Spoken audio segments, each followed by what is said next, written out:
Hey y'all, hey, my name is Kia Jones Baldwin. I'm a licensed clinical addiction specialist, a licensed clinical mental health counselor who holds certifications in EMDR, which is a trauma informed and trauma focused therapy, ADHD, sex therapy, and lastly, the one that I just received is a certification in grief counseling.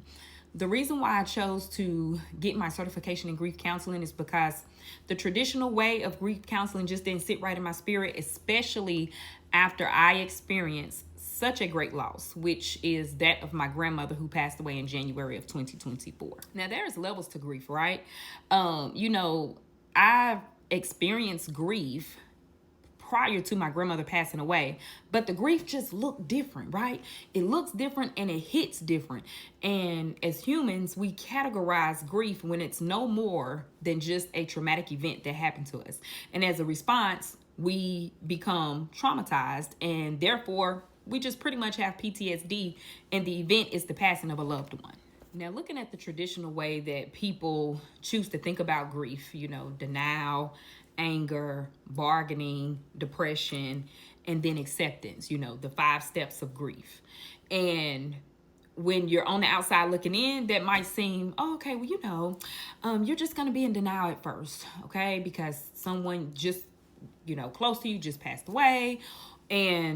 Or let me not just say that when someone passes away, because grief comes in all forms. You can lose a job, you can lose a limb, anything that disrupts your daily living, the way that you have always lived life, and it came in and it turned your life upside down, and now you have to live a new way. It's grief.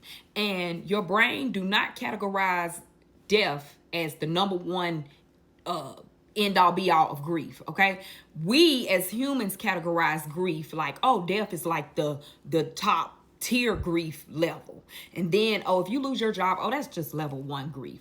You lost a limb, okay, well, that's level 3. But death is just top of the top. Your brain is like, grief is grief is grief. Okay, like if you lose a limb, if you lose a job, if you move from one city to another or one state to another, and you're grieving, your brain is going to process the grief the exact same way.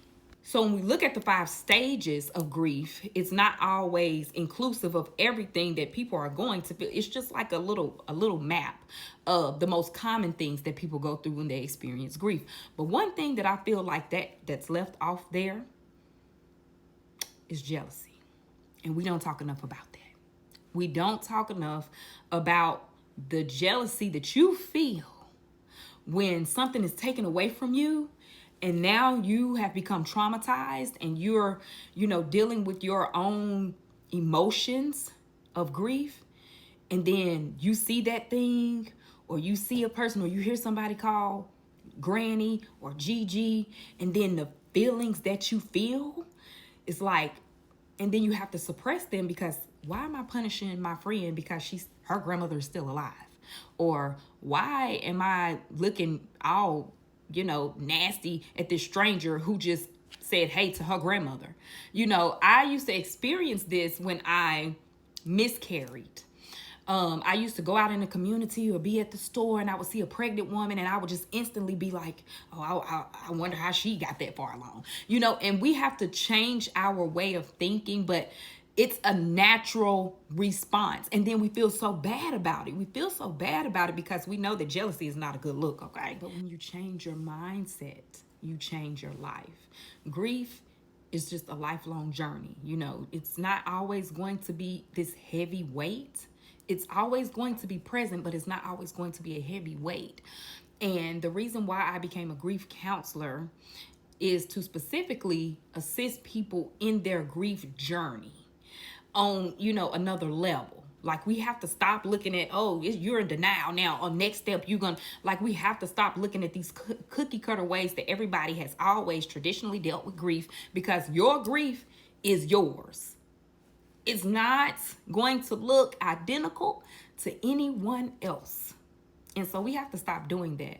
But I just wanted to get on here and say that if you are grieving, and if you have felt jealous of someone close to you, or a stranger, or a picture that you might scroll on the internet and see, and you felt that jealousy, and then you tried to kind of fight it down, Sit in that feeling, because what I'm learning is that is one of probably the highest thing that I've dealt with. You know, that jealousy of other people still getting to experience their grandmothers. And I love that for them. I really do.